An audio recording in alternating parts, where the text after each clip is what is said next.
Bismillahirrahmanirrahim. Assalamualaikum warahmatullahi wabarakatuh. Innal hamdalillah nahmaduhu wa nasta'inuhu wa nastaghfiruh wa na'udzu billahi min shururi anfusina wa min sayyiati a'malina. May yahdihillahu fala mudilla lahu wa may yudlil fala hadiya lahu. Asyhadu an la ilaha illallah wa asyhadu anna Muhammadan abduhu wa rasuluh, amma ba'd. Para jemaah yang dirahmati oleh Allah Subhanahu wa taala, iman dan keimanan setiap umat Islam, khususnya pada bulan Ramadan, adalah satu perkara yang amat dititik beratkan, di mana Nabi Muhammad sallallahu alaihi wasallam memberitahu kita bahawa pengampunan Allah Subhanahu wa taala bagi orang yang berpuasa dalam bulan Ramadan bergantung kepada keimanan seseorang tersebut seraya dia melakukan puasa kepada Allah Subhanahu wa taala. Hadis yang masyhur yang diriwayatkan oleh Imam Al-Bukhari, man shama ramadhana imanan wa ihtisaban ghufira lahu ma taqaddama min dhanbi. Untuk mendapat pengampunan Allah Subhanahu wa taala, setiap orang yang berpuasa pada bulan Ramadan harus ada padanya keadaan beriman dan ihtisab, pengharapan kepada Allah Subhanahu wa taala. Namun bagaimana kita cuba untuk memberikan pengertian yang sebaik-baiknya, pengertian yang jelas tentang apakah dia makna keimanan bagi seseorang Muslim. Maka ulama-ulama meneliti ayat Al-Quranul Karim, membaca hadis-hadis Rasulullah sallallahu alaihi wasallam, memerhatikan ungkapan-ungkapan sahabat-sahabat dan ulama-ulama tentang iman.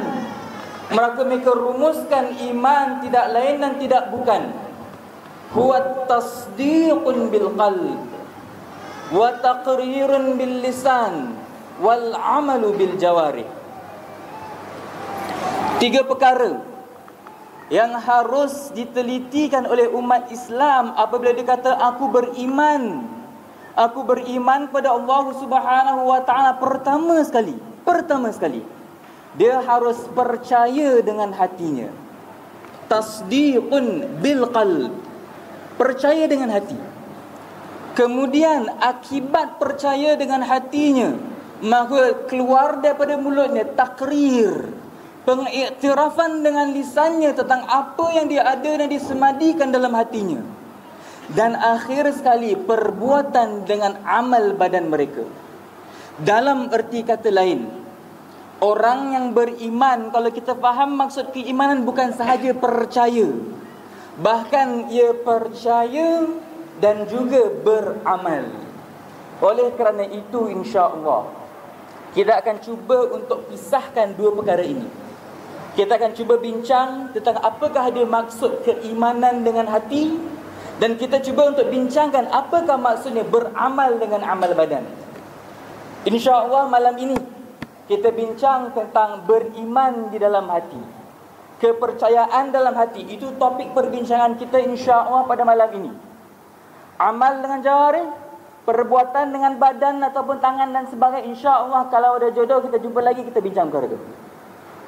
Namun malam ini kita cuba untuk singkap apakah dia maksud iman di dalam hati. Maka kalau kita lihat hadis yang masyhur, hadis Jibril, orang tahu hadis ni. Hadis apa itu Islam, apa itu iman, apa itu ihsan. Kalau kita lihat artikel ataupun apakah dia rukun-rukun iman, semua orang tahu. Maka itulah dia maksud keimanan. Namun saya ingin tarik perhatian anda kepada salah satu daripada rukun iman yang jarang sekali kita bincangkan. Padahal kalau kita lihat di antara rukun-rukun iman rukun iman inilah dia antara perkara yang kadang-kadang saya rasa ia adalah perkara yang digolongkan daripada perkara yang amat penting.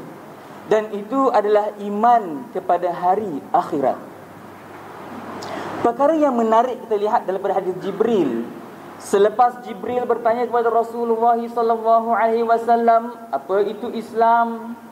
Apa itu iman? Dan di dalam apa itu iman, beriman pada akhirat, apakah itu ihsan? Kalau kita teliti hadis ini, pada akhirnya apa persoalan Jibril kepada Rasulullah sallallahu alaihi wasallam? Maka dia tanya, bilakah akan berlakunya hari akhirat? Kalau kita lihat pada awalnya Nabi Muhammad sallallahu alaihi wasallam sudah beritahu iman, percaya kepada hari akhirat. Namun kenapakah perlunya Jibril untuk bertanya lagi sekali, apakah dia tanda-tanda hari akhirat? Perkara ini kita harus teliti dengan begitu rapi. Kalau kita lihat, percaya kepada hari akhirat, ia tergantung ataupun ia memberikan keseinambungan, bahkan memberikan satu kepercayaan kepada rukun-rukun iman yang lain. Ataupun kalau kita percaya kepada hari akhirat, ia menjadikan satu pemangkin untuk kita beribadah kepada Allah Subhanahu wa taala. Saya beri anda contoh. Di Singapura ada lawyer sini ke, ada polis, saja polis, tak ada CD, tak tahu CD. Kalau orang dia bunuh satu orang, okey, dia bunuh satu orang, apakah dia hukuman di Singapura? Hukum mati, gantung. Okey, bunuh satu orang, hukum mati. Kalau lagi satu orang dia bunuh 10 orang, apa hukuman dia? Gantung 10 kali? Tak, hukumannya tetap gantung. Contoh lain, seorang dia bunuh satu orang, dan orang yang dibunuh ni dia tidak ada keluarga. Sebatang kara ke sebatang kera? Kera tu monyet. Sebatang kara. Dibunuh seorang, dia tak ada orang lain, tak ada family. Apa hukuman dia? Gantung. Lagi satu orang, dia bunuh orang ni. Orang yang dibunuh ada isteri untuk anak-anak, ada keluarga. Apa hukuman bagi orang yang bunuh tadi? Tetapkan. Di antara nama dan juga sifat Allah Subhanahu wa taala adalah huwal adil, yang maha adil. Kalau kita lihat apa yang kita bincang tadi, adakah dia keadilan? Kalau orang yang bunuh satu orang, hukuman dia gantung. Orang yang bunuh 10 orang, hukum dia pun gantung. Adil? Tak, Syekh. Orang yang dibunuh tu ada keluarga. Orang yang dibunuh tak ada keluarga. Adil? Tidak. Maka Allah Subhanahu wa taala untuk membuktikan kewujudan Allah Subhanahu wa taala, untuk membuktikan sifat Allah Subhanahu wa taala dia maha adil, maka Allah Subhanahu wa taala harus wujudkan satu pentas, di mana di pentas ini keadilan Allah Subhanahu wa taala akan dimartabatkan. Dan apakah tempat tersebut? Di manakah tersebut? Bilakah tempat tersebut? Itu adalah yaumul qiyamah. Maka orang yang bunuh satu orang akan dihukum membunuh satu orang. Orang yang membunuh 10 orang akan dihukum atas bunuh 10 orang. Orang yang bunuh orang yang ada keluarga, maka hukuman dia setimpal dengan apa yang dilakukan. Dan ini tidak dapat disemadikan di dunia ini, hanya di yaumul akhirah. Maka sebagai umat Islam kita sedar, apa yang kita lakukan di dunia ini, kecil maupun besar, tidak boleh lari daripada pandangan dan hukuman Allah Subhanahu wa taala. Maka dengan pemberitahuan ini, kalau kita percaya dengan yaumul qiyamah, kita akan jaga dengan amalan ibadah kita. Setiap apa yang kita lakukan, perilaku kita di dunia ini berdasarkan apa yang kita ingatkan dan inginkan di yaumul akhirah. Dan begitu juga kalau kita beriman dengan hari akhirat, kita beriman dengan asma dan sifat Allah Subhanahu wa taala. Kita beriman dengan Allah Subhanahu wa taala. Inilah dia peri pentingnya kita beriman kepada hari akhirat.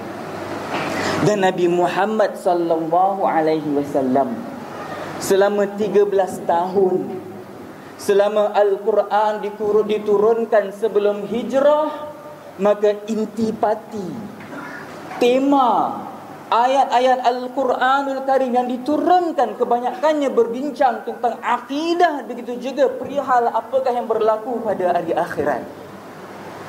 Maka inilah di antara tarbiyah Rasulullah sallallahu alaihi wasallam, memberikan peringatan kepada sahabat tentang hari akhirat, dan dengan peringatan tentang hari akhirat mereka merubah jiwa dan peribadi setiap satu daripada sahabat Rasulullah sallallahu alaihi wasallam. Kita kongsi satu hadis bagaimana Nabi Muhammad sallallahu alaihi wasallam mendidik peribadi sahabat dengan memperingatkan mereka tentang hari akhirat. Hadis yang diriwayatkan oleh Imam Al-Bukhari yang termaktub dalam bab qaulillahi ta'ala wujuhu yawma idzin nadhirah ila rabbiha nadhirah. Ayat yang menarik.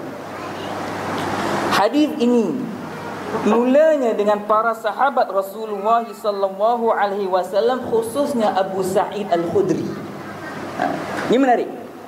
Tiba-tiba out of the blue, tanpa apa-apa perilaku, tiba-tiba Abu Sa'id Al-Khudri tanya kepada Rasulullah sallallahu alaihi wasallam, "Anara Rabbina yaumal qiyamah." Persoalan yang agak filosofikal, persoalan yang kadang-kadang kita cuba untuk kita faham. Dan ya Rasulullah, soalan mudah, bolehkah kita lihat Tuhan kita pada yaumul qiyamah? Saya rasa kenapa sahabat tanya soalan ini, kerana mereka mendambakan Allah Subhanahu wa taala. Anda tidak akan ingin melihat wajah Allah Subhanahu wa taala kalau anda tidak damba ingin bertemu dengan Allah Subhanahu wa taala. Ini iman para sahabat. Persoalan yang mereka soalkan kepada Rasulullah sallallahu alaihi wasallam berdasarkan keimanan dan keinginan mereka kepada Allah Subhanahu wa taala, sampai keluar di mulut mereka, "Ya Rasulullah, bolehkah aku lihat Allah Subhanahu wa taala?" Maka jawab Rasulullah sallallahu alaihi wasallam, "Hal tudaruna fi ru'yati syamsi wal qamari kanat sahwan." Bolehkah kamu lihat matahari dan juga bulan di langit yang terang benderang? Kalau langit tidak ada awan, contoh malam ini nak cari bulan, langit tidak ada awan, boleh tak nampak bulan? Sahabat kata boleh. Maka kata Rasulullah sallallahu alaihi wasallam, begitu juga kamu dapat lihat Allah Subhanahu wa taala pada hari kiamat. Pandainya Rasulullah sallallahu alaihi wasallam, apabila sahabat tanya, Rasulullah sallallahu alaihi wasallam ambil kesempatan untuk memberitahu para sahabat tentang apakah keadaan yang akan berlaku pada hari kiamat. Ini ambil opportunity. Kadang-kadang kita kena pandai. Kadang-kadang kalau kita nak berdakwah, kasih nasihat, kalau orang tengah penat balik kerja, jangan kasih dakwah, kasih nasihat. Especially suami isteri. Belum kahwin dia cakap pasal kahwin, tak apa. Kan dah kahwin je cakap pasal kahwin kan. Tak apalah. Nasihat. Orang kalau penat, jangan kasih dakwah, jangan kasih nasihat. Penat nanti. Ambil kesempatan bila dia dah rehat, dah tenang, ada waktu lapang, ambil kesempatan untuk beri nasihat tentang Allah Subhanahu wa taala. Ini yang dilakukan oleh Rasulullah. Sahabat tanya tentang boleh lihat Allah Subhanahu wa taala di kiamat, dia cakap boleh, lepas tu dia ambil kesempatan. Dia memberikan hadis, bahkan kesempatan yang diambil oleh Rasulullah sallallahu alaihi wasallam. Hadis ini dalam Bukhari lebih kurang 3 muka surat. Hadis ini 3 muka surat. Nabi Muhammad sallallahu alaihi wasallam cerita, selepas yaumul qiyamah, Allah Subhanahu wa taala akan panggil setiap kaum berdasarkan apa yang mereka sembah. Fayadhhabu ahlas salibi ila salibihim. Bagi hadis itu, orang-orang yang menyembah keras, maka mereka akan dipanggil dan dikumpulkan daripada orang-orang yang beriman kepada keras, Kristian sebagainya. Orang-orang Majus yang sembah batu dan berhala akan digolongkan dengan orang-orang yang sembah batu berhala, dan orang-orang yang menyembah Tuhan-Tuhan lain, mereka akan pergi dengan Tuhan-Tuhan mereka. Maka orang-orang iman, orang-orang Islam akan berhimpun dengan Allah Subhanahu wa taala. Seterusnya Nabi Muhammad sallallahu alaihi wasallam ceritakan tentang apa yang berlaku dengan syafaat Allah Subhanahu wa taala, apa yang berlaku kepada haud perigi Rasulullah sallallahu alaihi wasallam, sampai pada perihal jisir. Kalau belajar akidah kecil-kecil, dia tauhid, Hari kiamat ada perkara yang dinamakan sebagai jisr. Bahasa Melayu tak salah saya titian. Jembatan. Jambatan ke jembatan? Saya bahasa Melayu teruk sikit. Jambatan, kan? Jembatan. Jembatan. Maka Rasulullah SAW memberikan kita visualization, penggambaran. Orang yang akan melintas jembatan ini ada seperti lajunya, seperti kita kelip mata. Ada seperti halilintar, ada seperti angin dan sebagainya. Maka selepas orang ataupun orang-orang yang sudah melepasi titian tersebut berdasarkan amalan mereka, kelajuan mereka berdasarkan amalan mereka, maka dalam hadis itu fa in ra'au annahum qad najau qalu rabbana ikhwanana. Orang-orang yang dah habis, dah selesai, alhamdulillah selamat, dah lepas titian, dah hampir di pintu syurga, mereka lihat ke belakang. Maka dia nampak ada di golong ikhwanana, ya Allah, kawan-kawan kita, member-member kita, geng-geng kita, ada yang dah jatuh. Titian itu kalau kita jatuh dan tidak selamat akan masuk di mana? Neraka. Maka segolongan daripada sahabat-sahabat orang-orang ini dah melepasi. Selepas melepasi dan di pintu syurga, mereka lihat ke belakang, dia nampak ada member-member kita jatuh. Ada member-member kita tak lepas jisr ni. Ya Rasulullah, ya Allah, ikhwanana, kawan-kawan kita. Apa mereka kata? Kanu yusalluna ma'ana wa kanu yasumuna ma'ana wa kanu ya'maluna ma'ana. Ya Allah, kawan-kawan kita dulu ni, mereka salat dengan kita. Kita salat, geng, satu saf. Mereka puasa dengan kita, geng, satu tadi dulang. Ya'maluna ma'ana, mereka beramal dengan kita. Kenapa masuk neraka? Nabi Muhammad SAW, pertama, ini perkara yang menakutkan kita. Dan kita harus terus terang, tidak semestinya orang yang salat masuk syurga. Tidak semestinya orang yang puasa masuk syurga. Tidak semestinya orang yang beribadah kepada Allah Subhanahu wa taala confirm masuk syurga. Kerana apa? Ia bergantung kepada banyak faktor-faktor yang lain. Mungkin dia salat kerana apa? Riak. Salat agar orang nampak. Mungkin dia beri zakat atau sedekah, kenapa? Agar orang nampak. Salat, okey, fine, tapi tak ikut sunnah Rasulullah SAW. Puasa, namanya puasanya bukan untuk dirinya. Puasanya bukan untuk Allah Subhanahu wa taala. Beribadah kerana yang lain, tidak ada ikhlas dan sebagainya. Banyak sebab-sebab yang membolehkan orang tersebut terjerumus ke kancah neraka walaupun dia beribadah kepada Allah Subhanahu wa taala. Ini perkara yang harus kita jelaskan. Amalan akan diterima kalau ia menepati syarat-syarat yang Allah Subhanahu wa taala dan Nabi Muhammad sallallahu alaihi wasallam tetapkan.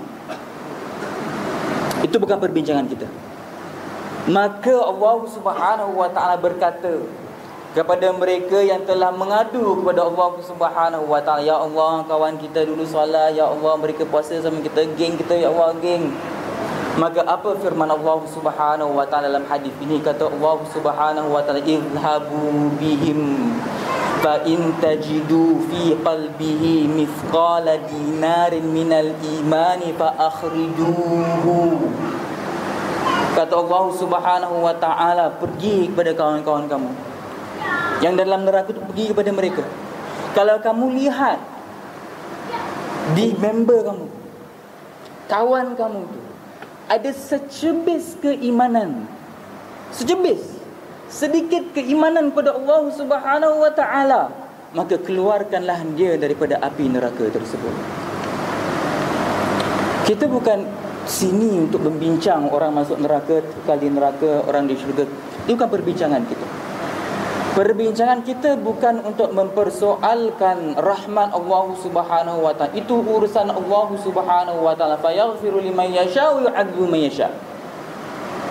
Namun kita di sini untuk mencari rahmat Allah Subhanahu wa taala, belas kasihan Allah Subhanahu wa taala. Dan untuk mendapat rahmat Allah Subhanahu wa taala, kita harus beribadah kepada Allah Subhanahu wa taala. Dan satu perkara lagi, Hasan Al-Basri Apabila menjelaskan hadis ini, katanya hadis ini menganjurkan agar setiap umat Islam untuk mencari kawan yang senantiasa dalam keimanan. Kita harus memperbanyakkan kawan-kawan yang seiman dengan kita. Ini nasihat Hasan al-Basri. Maka kita nampak hari ini, alhamdulillah, hari ini minggu lepas kita datang, bagi mereka yang berbuka di sini, kita berbuka sama-sama. Alhamdulillah, kita tahu inilah dia ahli iman. Inilah dia orang-orang yang melakukan ibadah kepada Allah Subhanahu wa taala. Kita buka sama-sama. Kita puasa sama-sama. Kita solat sama-sama. Maka eratkanlah silaturahmi dengan orang-orang ini. Kalau kita dah lama kenal, maka jagalah persahabatan tersebut. Jaga.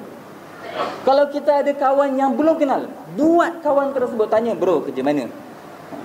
Bro, dari mana datang? Kenal-kenal. Buat kawan di mana orang-orang inilah orang-orang iman. Kerana apa? Kita tak tahu yaumul akhirah, kemungkinan besar dialah akan bantu kita bila kita di dalam neraka. Dia akan bantu kita. Atas bantuan Allah Subhanahu wa taala, dia boleh bantu kita. Kerana itu kita ingin mencari kawan-kawan yang benar, cari kawan-kawan yang baik. Dan kalau buat kawan-kawan, saya selalu kata ni, be memorable. Jangan jadi kawan yang kalau kita cakap nama orang tu, dia ni alamak, dia ni teruk ah. Ini kaki tipu. Tengok muka dia asyik nak hutang aja. Tengok muka dia ni, alamak, tak pernah datang kelas, ajar tak pernah datang. Tengok muka dia ni, hai, dia ni lagi. Jadi kawan yang jumpa, oh dia ni jerit, ni best, ni akal liau, member. Ingat dia, oh dia ni banyak tolong ni, selalu tolong orang. Hari ni dia selalu kasih sedekah. Ni kalau tengok muka dia happy, senyum je. Jadi orang-orang ini, kenapa insya-Allah yaumul qiyamah, kalau apa berlaku kepada kita, dia akan bantu. Dia akan bantu. Kita tak tahu bagaimana dia boleh bantu. Namun inilah di pesanan Rasulullah SAW. Imam Ibn Jauzi, apabila mensyarahkan hadis ini, dia menangis. Dia menangis. Dia mensyarah hadis ini, dia sampai kepada pak dia nangis. Dia sedang memberikan ceramah kepada anak muridnya. Apabila dia berceramah kepada anak murid, dia menangis. Maka dia berkata kepada anak muridnya, wahai anak muridku, apabila kamu semua di hari kiamat, kamu semua sudah selamat dan kamu sudah gembira, dan kamu tidak nampak aku di syurga, kamu tak nampak aku di syurga, fanadu rabbakum bi, maka ingatkanlah Tuhan kamu tentang aku, cari aku. Kerana apa, di dunia ini aku ingatkan kamu tentang Allah Subhanahu wa taala. Aku berikan kamu nasihat agar menjadi orang yang baik, walaupun satu patah perkataan memberi manfaat kepada kamu. Dan kalau kamu tidak nampak aku di syurga, carilah aku. Pergi kepada Allah, ya Allah, mana bulan dia tak ada. Puasa sama-sama, tak ada kat sini, syurga tak ada. Tanya, ya Allah, dia tak ada. Minta Allah Subhanahu wa taala keluarkan dia daripada syurga, daripada neraka. Lihat bagaimana Rasulullah SAW mengaitkan perkara amal ma'ruf, berbuat baik, berbuat kawan, menjadi kawan yang baik, mengeratkan silaturahmi amalan di dunia. Namun Rasulullah SAW ikatkan dengan perihal apa yang berlaku pada hari akhirat. Kalau kita berlaku baik di dunia, kerana kita tahu ganjaran di akhirat, kita inginkan ganjaran Allah Subhanahu di hari akhirat, kita berlakukannya di dunia. Ini cara Rasulullah SAW didik para sahabat. Mereka membesar, mereka bertarbiyah dengan mengingatkan tentang hari akhirat. Dan kalau kita lihat Al-Quranul Karim, kita akan dapat banyak ayat-ayat di mana Allah Subhanahu wa taala memperingatkan kita tentang kelebihan hari akhirat, nikmat-nikmat yang ada di syurga, azab Allah Subhanahu wa taala di neraka. Sebagai contoh, kita tidak ingin bincang perkara-perkara yang besar, yang luar daripada jangkauan kita apabila kita fikir tentang syurga. Biar kata, Ustaz, syurga boleh minta apa-apa. Ustaz, ada BMW, tadi. Semua boleh minta. Namun kita lihat perkara yang paling simple tentang hari akhirat, tentang syurga, yang dengan perkara paling simple ini merubah diri para sahabat. Perkara simple di syurga. Saya ambil contoh minum air di syurga.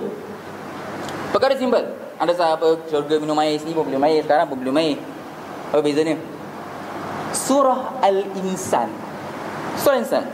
Firman Allah Subhanahu wa taala, "Innal abrara yashrabuna min ka'sin kana mizajuha kafura." Minum air. Yaumul qiyamah, innal abrara, orang-orang yang diberi berita gembira, orang-orang yang dalam syurga, yashrabuna min ka'sin, mereka akan minum daripada cawan. Okay? Minum daripada, yashrabuna fi'il mudhari', berarti mereka akan minum.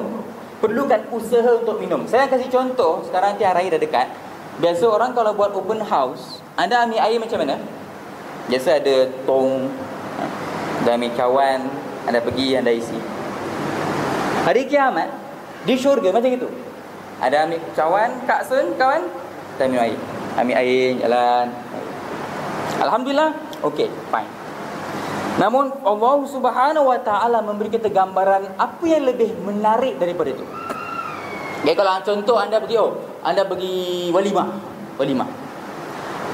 Biasanya walimah, anda duduk, dah cop tempat, anda ambil cawan, pergi.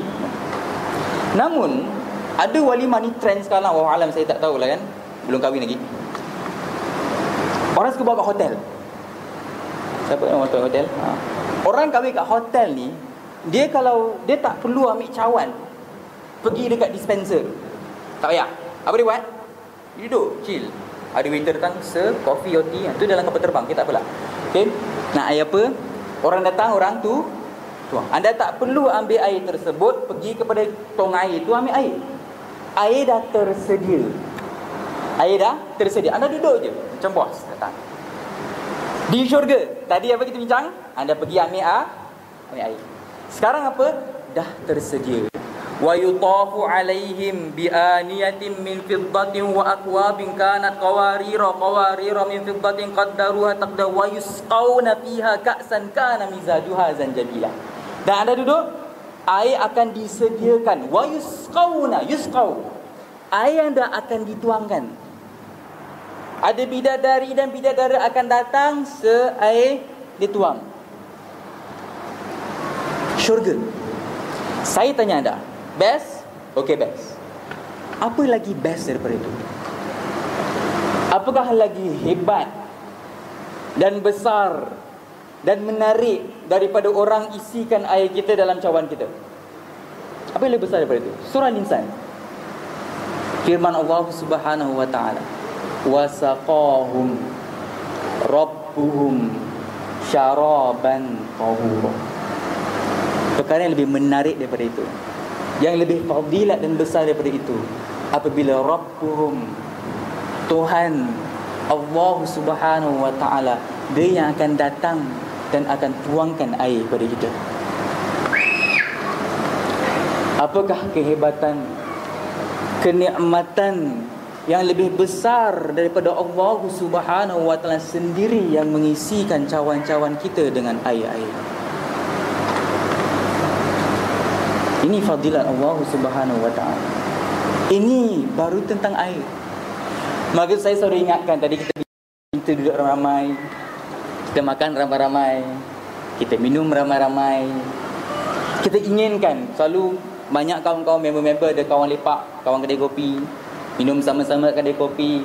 Kita kena ingatkan, kalau kita minum air di dunia ini, kita harap insya-Allah yaumul qiyamah kita pun jumpa, kita minum sama-sama.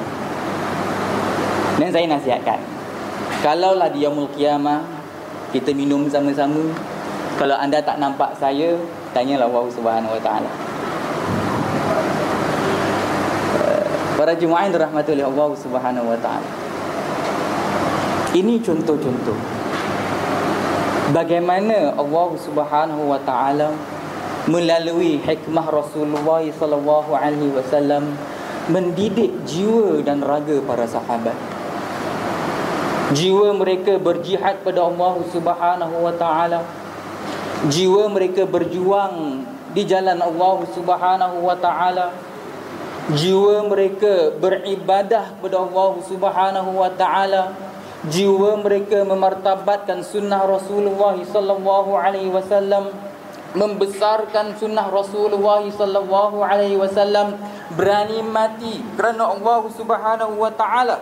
Semua ini dididik apabila awal-awal Islam Rasulullah sallallahu alaihi wasallam memperingatkan mereka tentang kebesaran hari akhirat, nikmat yang ada dalam syurga dan hukuman yang ada di neraka. Ini yang membolehkan para sahabat berlonjak-lonjak membuatkan kebaikan dan menjauhkan diri mereka daripada keburukan. Namun perkara yang sedih, kita akhiri dengan ini. Sekarang kita bak kata Ustaz Nurul Bahri, kata saya pinjam kod dia, no feeling, muka sadin. Kita dengar ayat-ayat Al-Quranul Karim, kita dengar ayat-ayat Allah Subhanahu wa taala tentang syurga, tentang neraka, kita buat dono. Kita dengar hadis-hadis Rasulullah sallallahu alaihi wasallam tentang nikmat orang-orang di syurga, pahala orang-orang yang buat baik, pahala orang-orang yang sedekah, pahala orang-orang yang infak, pahala orang-orang yang puasa, pahala orang-orang yang sembahyang. Sebagian kita tak ada apa. Keimanan kita tidak melonjak, ibadah kita tidak meningkat apabila kita dengar ayat-ayat tentang hari akhirat. Di bulan Ramadan kita dihidangkan dengan hadis-hadis di mana Rasulullah sallallahu alaihi wasallam kata di mana pintu-pintu syurga akan dibuka. Pintu-pintu syurga akan dibuka. Pintu-pintu neraka akan ditutup. Tapi apa kita buat? Apa kita rasa? Apakah keimanan kita dalam hati kita, kepercayaan kepada hari akhirat? Adakah kita rasa terdetik dalam jiwa kita ingin membuat lebih kebaikan? Kalau tidak, apabila setiap ayat-ayat hadis-hadis dibacakan dan tidak ada terlintas dalam diri kita, iman kita naik. Apakah ada tanda niat iman kita naik? Bila kita beramal. Itu kita bincang nanti. Namun bila tidak ada perasaan yang berlonjak-lonjak untuk beribadah kepada Allah Subhanahu wa taala, tidak ada rasa perasaan takut kepada Allah Subhanahu wa taala, tidak ada perasaan gembira dengan nikmat Allah Subhanahu wa taala di syurga, kalau tak ada perasaan, kena cek. Kena cek balik diri kita. Mungkin hati kita dah keras, mungkin hati kita telah ditutup, dan na'udzubillahi min zalik. Jangan sampai hati kita ditutup oleh Allah Subhanahu wa taala sampai kita tidak ada perasaan pun apabila kita disampaikan hadis-hadis dan ayat-ayat tersebut. Namun kalau rasa keimanan kita melonjak-lonjak, lepas dengar hadis kita beribadah lebih, kita sedekah lebih, kita tutur dengan baik, kita cakap kita ingin belajar lagi, inilah dia tanda insya-Allah iman kita dah naik. Maka kita berdoa kepada Allah Subhanahu wa taala agar Allah Subhanahu wa taala meningkatkan keimanan kita di bulan di mana keimanan kita diangkat oleh Allah Subhanahu wa taala. Kita berdoa agar Allah Subhanahu wa taala memberikan kita kesedaran tentang nikmat syurga Allah Subhanahu wa taala. Kita berdoa agar Allah Subhanahu wa taala memberikan kita kesedaran tentang neraka Allah Subhanahu wa taala. Dan kita berdoa agar Allah Subhanahu wa taala memberikan kita teman-teman dan kawan-kawan yang baik. Kita berdoa agar Allah Subhanahu wa taala memasukkan kita dalam syurga Allah Subhanahu wa taala dan jauhkan daripada neraka Allah Subhanahu wa taala. Kita berdoa agar Allah Subhanahu wa terima semua amalan kita di bulan Ramadan ini, dan kita berdoa agar Allah Subhanahu wa taala memasukkan kita di syurga bersama para nabi, para syuhada, para siddiqin dan juga salihin. Dan sebelum kita tutup, ingin dengan besar hatinya kita mengucapkan jazakumullahu khairul jazak kepada mereka yang telah menyiapsediakan buka puasa kita. Dan kalau tidak silap saya daripada golongan ataupun orang-orang Pasir Ris, maka kita berdoa agar Allah Subhanahu wa taala berkati mereka. Kita berdoa agar Allah Subhanahu wa taala memberikan mereka rezeki yang luas, maka Allah Subhanahu wa taala mempermudahkan kehidupan mereka, dan Allah Subhanahu wa taala membalas mereka dengan sebaik-baik balasan. Dan kita akhiri dengan wal asri tasbih kafara, wal asri innal insana lafi khusr illa alladhina amanu wa 'amilus solihati wa tawasaw bil haqqi wa tawasaw bis sabr. Subhanakallahumma wa bihamdika asyhadu an la ilaha illa anta astaghfiruka wa atubu ilaik. Assalamualaikum warahmatullahi wabarakatuh.